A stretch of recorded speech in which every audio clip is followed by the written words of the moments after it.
Camilla, Duchess of Cornwall, the potential future Queen consort. Everyone that met her said, God, she's wonderful, she's so funny, she's so magical. On the surface, a conventional royal partner, always destined to be by Charles's side. Did he get down on one knee to propose? But her story is much more Hollywood than Highgrove. She wrote a very rude message in lipstick on the windscreen and let the tyres down. Who is the woman that Charles risked everything for? That the Prince of Wales has admitted publicly for the first time that he was unfaithful. It is reported she met Charles boasting that her great-grandmother had an affair with King Edward VII. Why did her relationship with the future king mysteriously falter? People have said, slightly tongue-in-cheek, senior members of the royal family were there at the wedding just to make sure it really happened. How did she go from being seen as Britain's most hated woman This must have been an absolutely traumatic period in her life. to loved royal? She had, up until that point, really been relatively anonymous. Before Meghan, was she the original unsuitable bride? Mountbatten was absolutely horrified. He insisted that Camilla was excellent mistress material, but was certainly not wife material. This is the story of Camilla before Charles. It's been a rollercoaster of a relationship with lots of turbulence, complications. A tale of love, betrayal, and redemption. It's almost Shakespearean in its tragedy. You couldn't make this up.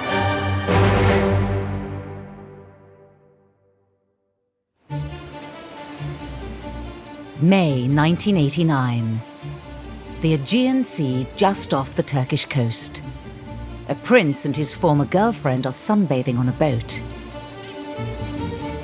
They think they're not being watched, but the paparazzi were there, and the implications will send shockwaves through the House of Windsor. There were photographs of Charles and Camilla in a launch in a speedboat together. Charles was shirtless, topless in his swimming trunks, and it was quite striking. And those really were the first time that the wider public and the media began to wonder whether there was something going on.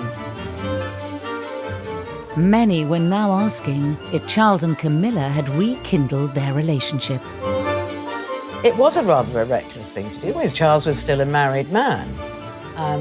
And it was a reckless thing to do because it pushed Camilla right there in the spotlight.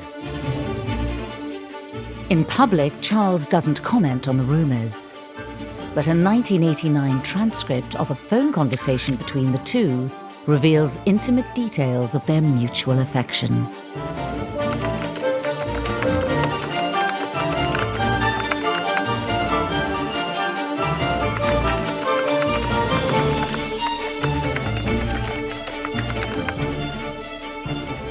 Whilst rekindling her relationship with Charles, Camilla couldn't have predicted the epic fallout that would unravel over the next 10 years. I think Camilla must have been an extremely robust person to deal with the torrent of media interest, strange telephone calls, paparazzi following her around that was her life. How did this seemingly unassuming woman find herself on the wrong side of the biggest scandal of the decade? Derided, isolated, and at rock bottom. The story starts 8 years earlier with a wedding that mesmerised a nation.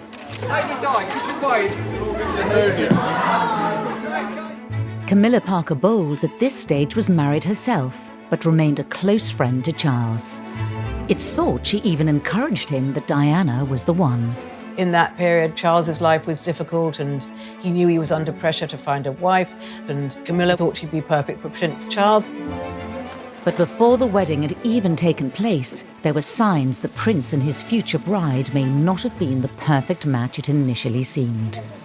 If you look back at that engagement interview, you can see that they're really not at ease in each other's company at all. They're not a tactile, loving couple. I mean, Charles just simply can't bring any emotion to the interview. Can you find the words to sum up how you feel today, both of you?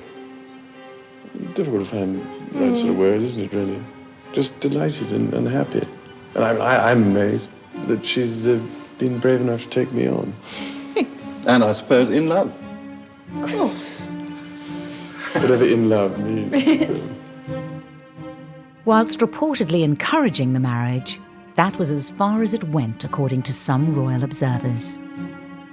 Camilla might have been the older woman who had dated the prince before Diana and who was in a good position to give Diana some counsel in those early days.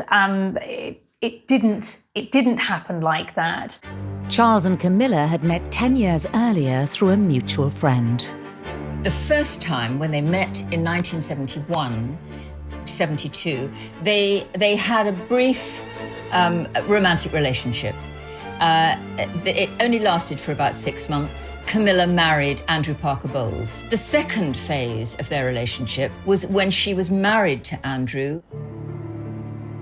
Prior to the wedding to Charles, had Diana known how close Charles and Camilla had truly been? Were there warning signs?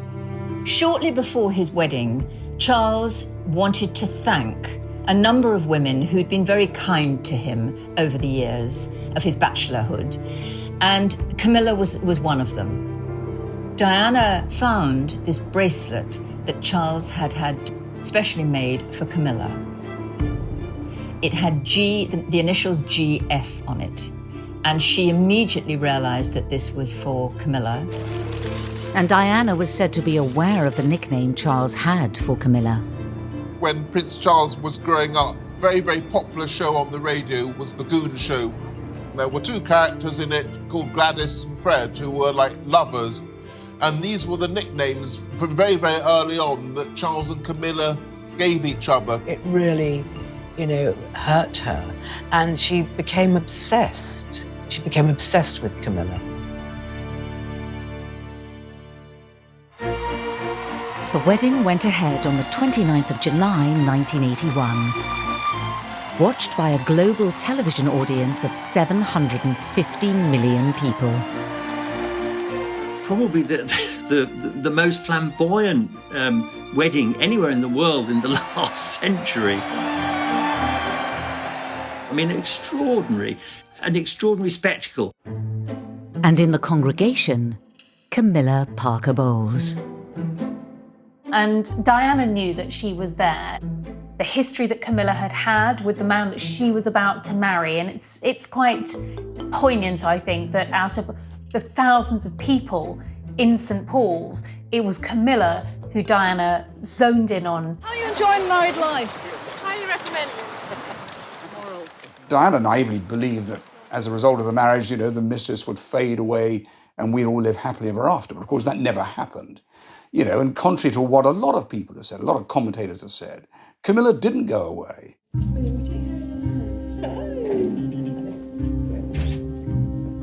As time wore on, cracks began to appear in the Wales's marriage. After the birth of Harry, the marriage really had started to unravel and go down very quickly. I mean, part of the problem was Camilla.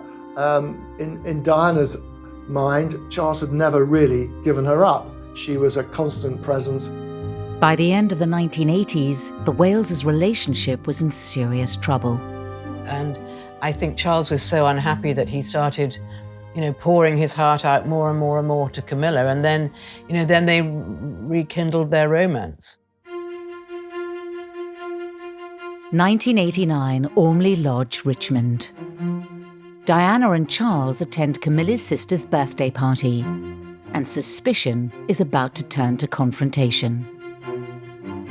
There was this extraordinary atmosphere that once we'd arrived, Diana arrived, and of course there were the friends of Camilla and indeed her sister.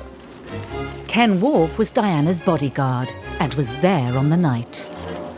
About an hour and a half later that Diana's voice was heard, along the corridor near the kitchen where I was actually sat, shouting my name. And she said, "I just can't find my husband or Camilla." We began an exploration of the house. Sat on a sofa was the Prince of Wales and Camilla actually talking. And Diana said, listen, please don't treat me like an idiot. You know, I know what's going on.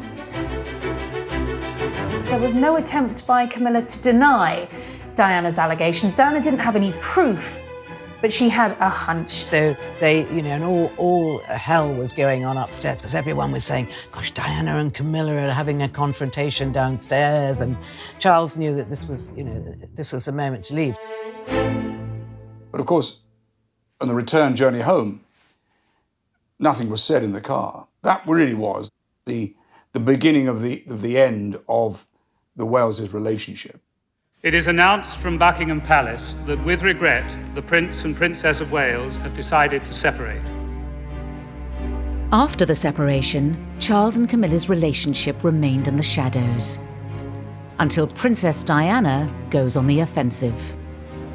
Well, then in the summer of 1992, which was the Annus Horribilis, Andrew Morton's book was published. This was the moment when Camilla was absolutely 100% outed as being, you know, the mistress of the Prince of Wales. The book, serialised in the Sunday Times today, claims it was the prince's indifference to his wife that caused her chronic depression and 5 separate suicide attempts. The first time she had press camped outside her home, this must have been an absolutely traumatic period in her life. She had, up until that point, really been relatively anonymous. She's out.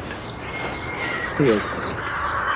Her name was out, and she was going to have to live with this label of mistress, adulterer, marriage wrecker. But worse was to come. In January 1993, the People newspaper published the transcripts of the conversation between Charles and Camilla, first recorded in 1989. It was hugely embarrassing because it was almost lavatorial in its descriptions of their love for each other, what they wanted, how they longed for each other. I wonder whether Camilla knew in that moment exactly what had happened to her, and I think it would have hit her so hard that from now on, she's public property and public enemy number 1.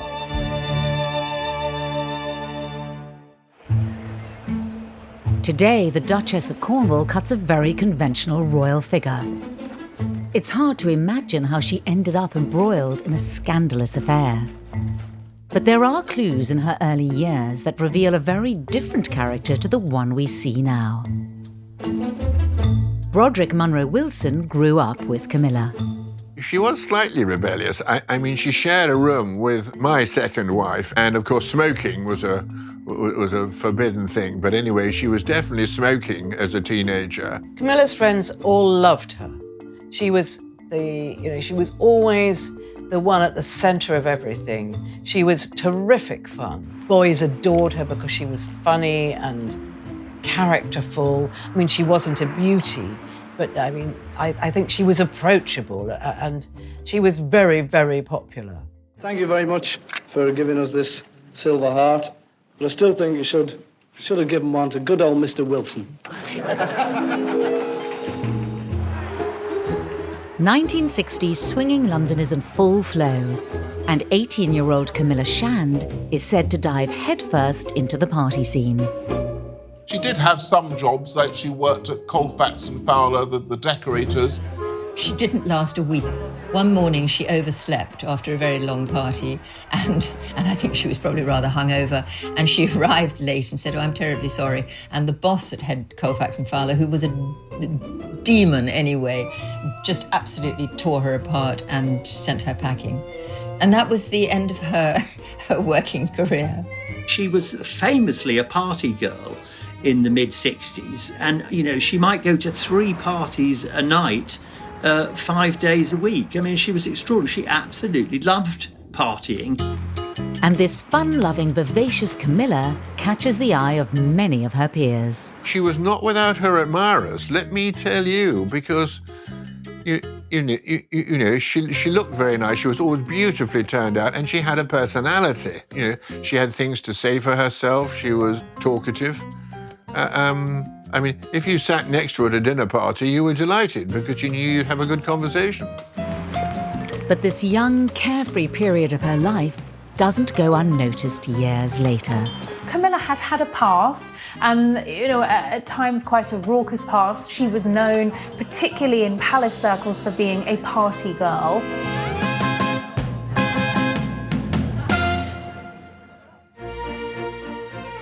In fact, Camilla's family's reputation went back many, many years.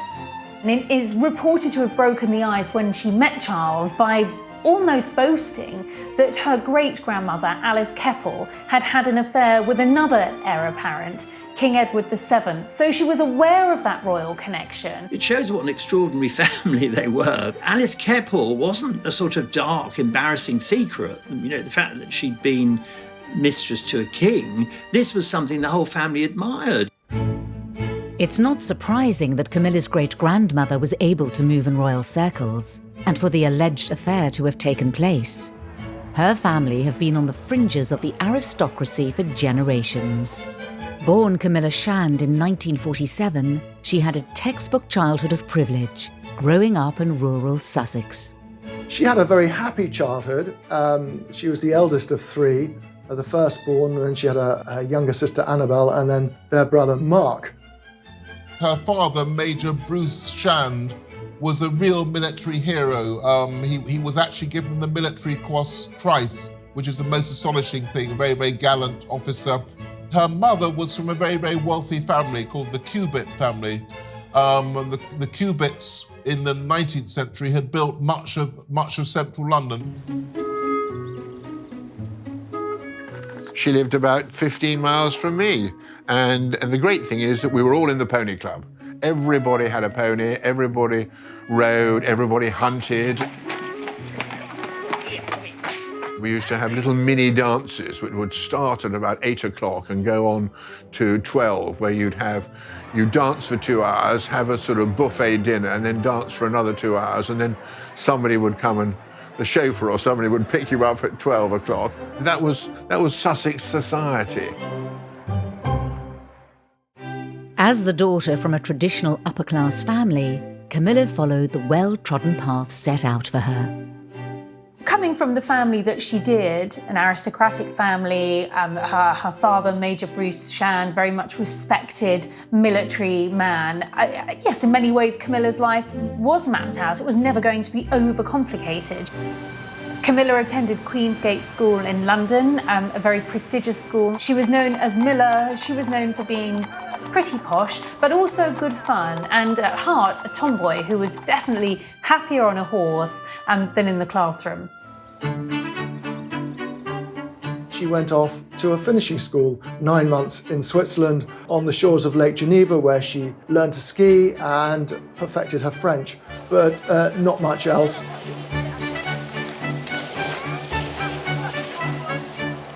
There was no emphasis at all on doing well academically. I think Camilla got 1 O-level because she was taught to get out of a car while keeping her knees together. I mean, they really walked around with piles of books on their heads so they would walk beautifully because they were being trained to be wives. And at this time, the question of who would be good to marry within this world of wealth, money and privilege was obvious. A member of the royal family would be the ultimate catch. I think society was more hierarchical, really, right up until the 1970s and the 1980s, and it's hard to realise how powerful the class system was in Britain in that era, especially at those echelons of society. I think it was always expected that she was going to marry someone that would either give her a title or at least a double-barreled name, and that she was going to marry up into those aristocratic circles. But was this the life for Camilla? Did she want to marry a duke or an earl? I don't think she especially did. She had a number of early boyfriends who weren't aristocrats. She had no particular ambitions to marry up. The 25th of March 1965. It's Miller Shand's debutante party. The party turns out to be a landmark moment in her life. She had a coming out party at Cersei's, which is just behind Harrods, which was one of the fashionable places to do it. The rite of passage, again, for this kind of upper-class English family would have been that their daughters would go through the debutante season. And that meant that they would go to loads and loads of parties and have loads of drinks and lots of food and meet lots and lots of men, maybe a potential husband. And that was the whole idea. At Camilla's party, she's introduced to a striking young man. She was then 17 when she first clapped eyes on Andrew Parker Bowles, who was a rather dashing army officer, about 7 or 8 years older than her. I think Andrew Parker Bowles was what's known as a Deb's delight. So a Deb is a debutante, an attractive upper-class girl interested in meeting somebody interesting and well-established. And Andrew was your kind of perfect person to have at such a party. Very, very lively, although he had a bit of a colourful reputation, Andrew. But he was a very, very attractive and handsome man, a real catch. Romance blossomed between the two. Had Camilla found her perfect match? Camilla was the one that got him. I think she thought that she knew his reputation, she knew what he was like. But I think she thought that she could tame him. But sadly, of course, she couldn't.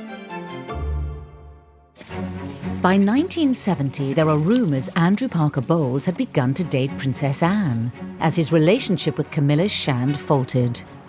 Andrew didn't necessarily finish with one girlfriend and then move on to the next. He had dated Princess Anne, of all people, and I think it overlapped with Camilla to some extent. A year later, Camilla was introduced to Prince Charles by a mutual friend, Lucia Santa Cruz.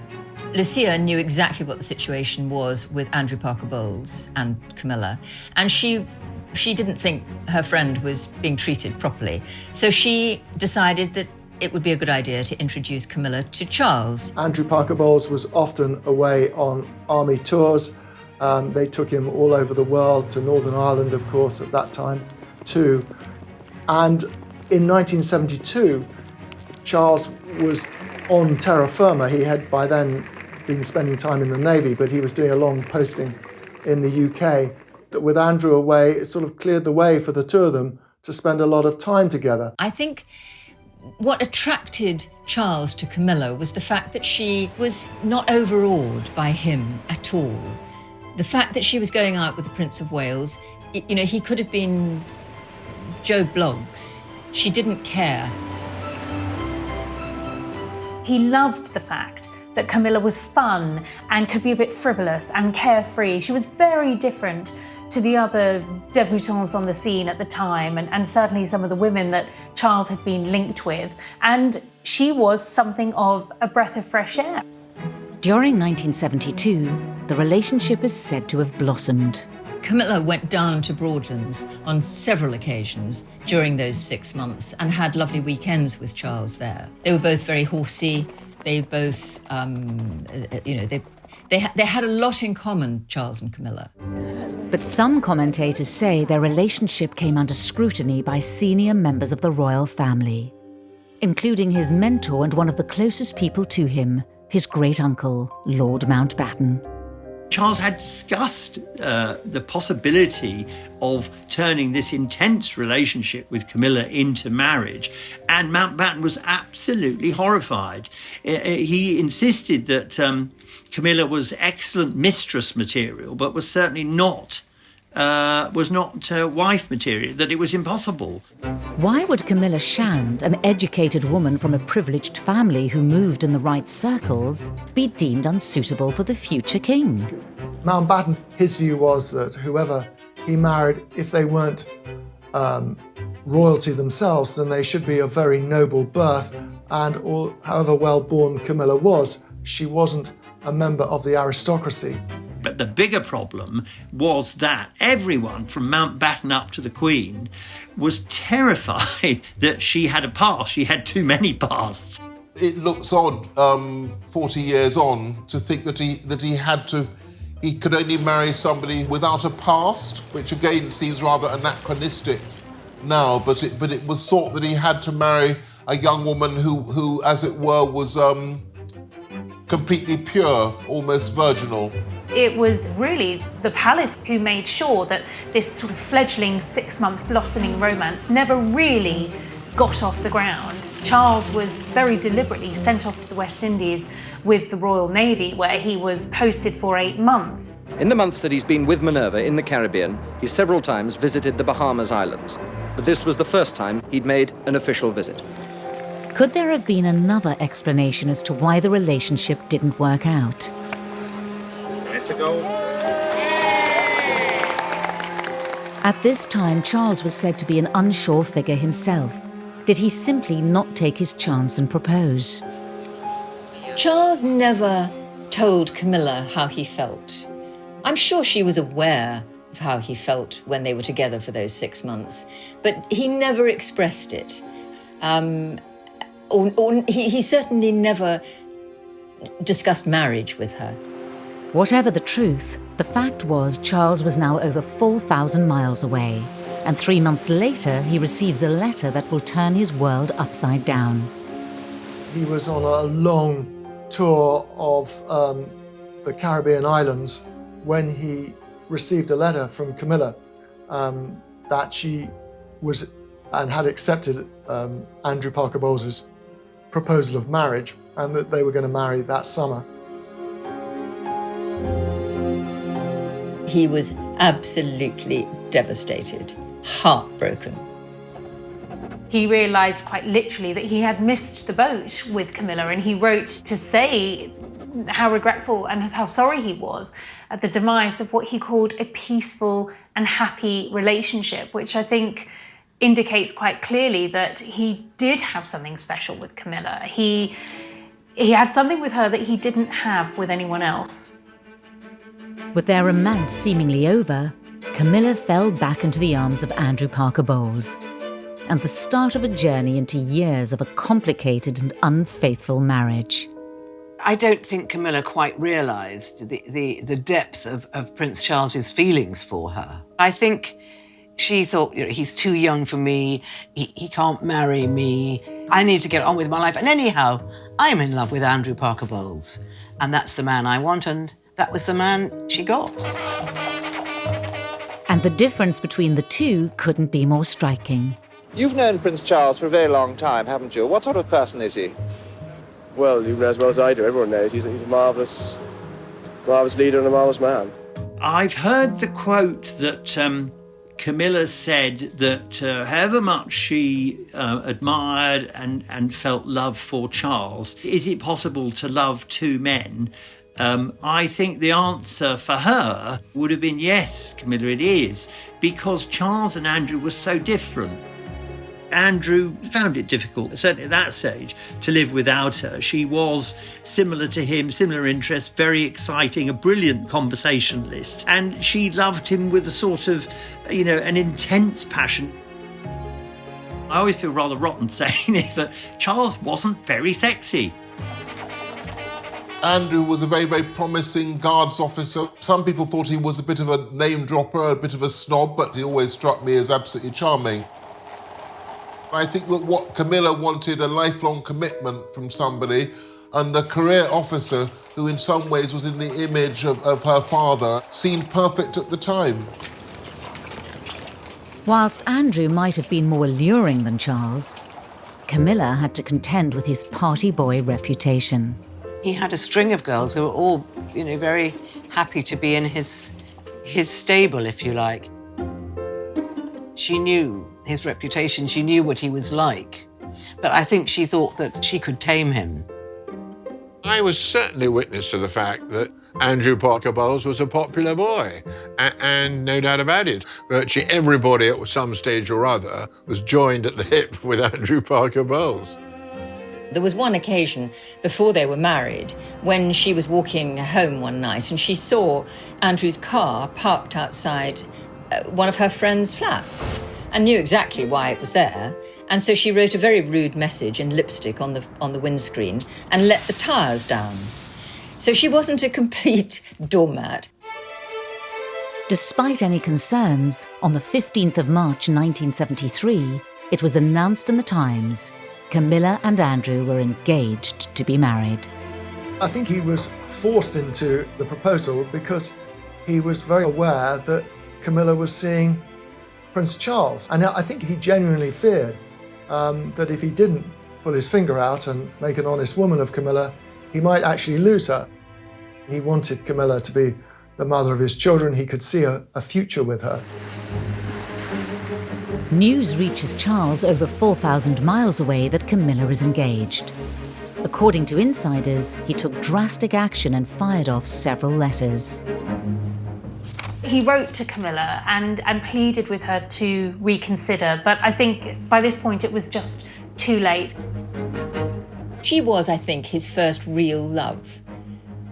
And when you fall first, sometimes you fall hardest. Andrew and Camilla's wedding took place at Guards Chapel in London.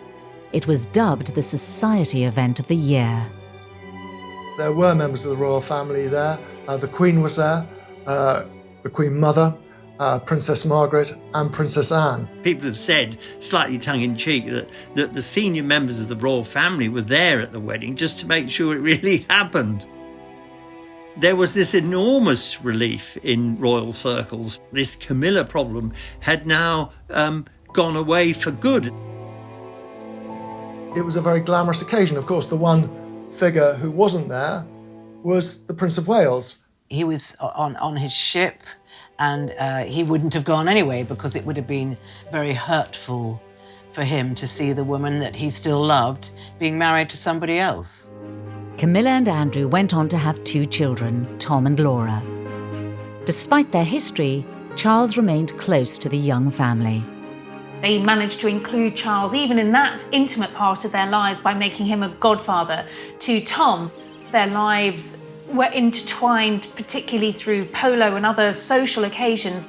Charles was often to be found sitting cross-legged on the sitting room floor with his godson watching television or chasing the children around on his hands and knees. I mean, he was an essential part of their family. On the surface of it, the Parker Bowles' marriage seemed perfect, and Camilla was finally able to put into practice what she'd learned at finishing school.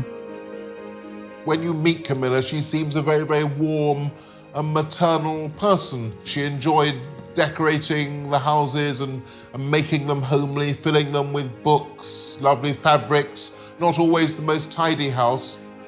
She had a big social life in the country, and she had her 2 children, and she had her dogs and her family home, so almost everything she'd ever wanted. But in reality, Camilla's marriage was not all that it seemed. I think their marriage was very, very happy in the beginning. It's just that Andrew couldn't keep his trousers on. He was a serial philanderer. He was at a dinner party and a young woman sat next to him and said, "Andrew, I'm really offended. I'm the only one of Camilla's friends that you haven't made a pass at." Oh, God, there was a huge amount of gossip. It was very well known and very well publicised that Andrew Parker Bowles was playing away, I think is the way we describe it, playing away. Quite how she handled it all, it's hard to imagine, but handle it she did. I mean, it was a kind of an upper-class thing. One almost expected husbands to stray not long after they've taken their marriage vows. I think for Camilla, it would have been humiliating, shaming, embarrassing, and would have left her feeling incredibly vulnerable. You're at home with 2 gorgeous children, and he's in London all week, and you know perfectly well what he's doing. Prince Charles started coming round to Camilla's house, and they rekindled their relationship, and it seemed a natural thing to do. By the late 1970s, Camilla was said to be seeing Charles again. Andrew is a very good example of the typical upper-class Englishman. I don't think he liked the fact that Camilla was drawn back to Charles, but he was a great friend of Charles. It was one of those things that happened in life, and as long as it didn't get in the newspapers, he really wasn't bothered. But in July 1980, everything changed when Prince Charles started dating Lady Diana Spencer. Are you bearing up with it quite well, though? Because it must be quite a strain with all of us after you. Well, it is, naturally. They started courting almost immediately. It was a rather prim and very old-fashioned courtship. They had very few actual moments together. They scarcely knew one another.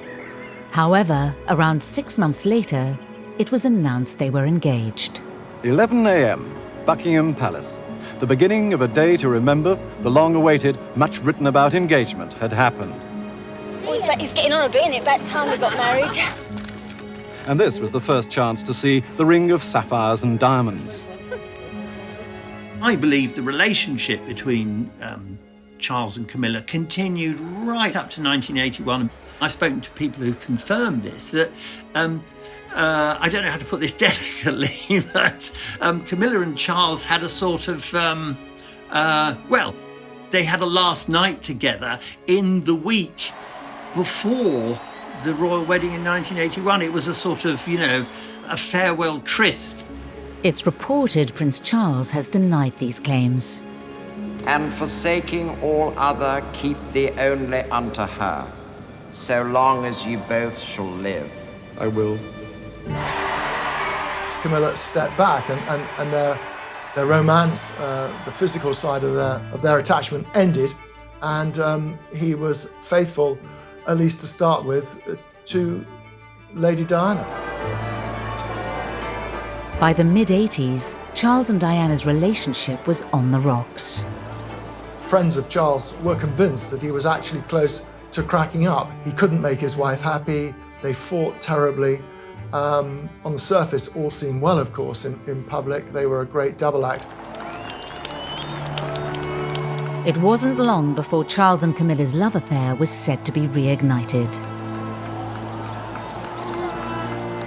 It's always been given out that Charles and Camilla renewed their physical relationship around 1986.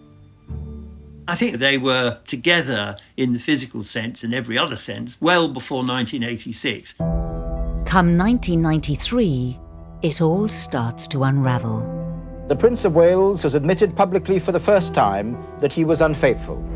Camilla Parker Bowles and her husband Andrew have decided to end their marriage of 21 years. Camilla becomes the story as the Wales's marriage crumbles. Camilla's poll ratings were abysmal. She was labelled a marriage breaker, a temptress and worse. For somebody who was private, who'd been a homemaker, a mother, she had to show great strength of character to get through that enormous intensity of media scrutiny. Camilla became the most hated woman in Britain, if not the world. She had photographers camped outside the family home. Camilla was suddenly famous, and she was famous for all the wrong reasons. She kept stum, and was very, very dignified about it all. Diana was always finding a friendly journalist to tell her story. She never did that, and I think that's great credit to her. After Charles and Diana's divorce in 1996, Camilla's official introduction into Charles's life began. Charles had been very keen to try and ease Camilla into the public arena. He was tired of sneaking around, and so he employed a PR wizard called Mark Boland to help with this process and to try and rehabilitate the prince himself, because his reputation was in tatters. But a year later, everything ground to a halt. In the early hours of the 31st of August 1997, the unimaginable happens.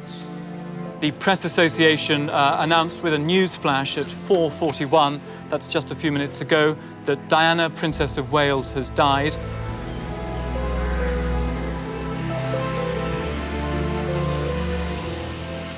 The argument ran that had Charles not betrayed his marriage vows, had he not abandoned Diana, then she would not have been travelling through Paris in the car of a playboy and ending up being killed. To be seen in public with Camilla would be a PR disaster for Charles, but now he needed her support more than ever before. Charles's first instinct was to pick up the phone to Camilla, and a desperate, desperate moment for him. There was Camilla at the end of the phone. It was a nightmare. It was a nightmare for her and a nightmare for him. But she has always been very reassuring. Publicly, it was a huge step back for Camilla. Her enduring battle with the press and public was resurrected, and she was catapulted into the centre of a storm like no other. Both Camilla and Charles would have completely understood that they had to keep their relationship on the down low. At this point now, Diana has passed into legendary status. Going public with it would have been the worst possible thing to do. But she was there for him in this most difficult, darkest moment in his life. Camilla's relationship with the British public needed some serious nurturing. Decisive action was taken by the palace, and a plan was masterminded by Mark Bolland, who was now Charles's deputy private secretary. And the way he decided the problem should be handled was to persuade the public that she wasn't some bogey woman, but that she was a very important part of the prince's life, that she made him a better prince. Discretion still rules in the run-up to Charles's 50th birthday. Very gradually, she was bought out, and it was a supreme strategy. And people started to see her in a slightly different life, and everyone that met her said, God, she's wonderful, she's so funny, she's so magical. Word sort of started and spread. In January 1999, the planning came to fruition outside the Ritz Hotel in London. Around 200 members of the press get the picture they've all been waiting for. It was just extraordinary. It was like the whole sky lit up with flashbulbs. That moment sort of sealed the deal. By and large, the reaction was positive. And from then on, the process was able to be speeded up. And that was really the moment when Camilla began to be accepted by a section of the British public. But would Camilla ever be accepted by the inner circles of the House of Windsor? And then the next major step was meeting the Queen. It was a party that Prince Charles was hosting. Interestingly, there wasn't a lot of briefing about it, except to say that the two women had spoken, they'd shaken hands, Camilla had curtsied, and they had chatted briefly. With their reputations on the rise, in February 2005, it was announced to the world Charles and Camilla were engaged. How are you feeling, ma'am? All right. Just all right? I'm just coming down to earth. Did you get down on one knee to propose? Of course. I'm sure there was some die-hard lovers of the late Princess Diana who thought, no, this is not right. But I think the British public, by and large, welcomed this announcement. On the 9th of April, thousands of people lined the streets of Windsor to catch a glimpse of the bride and groom. But had they really managed to win over the British public? Rottweiler! I disapprove of this marriage today. I disapprove of the way Charles and Camilla treated Diana. It was despicable.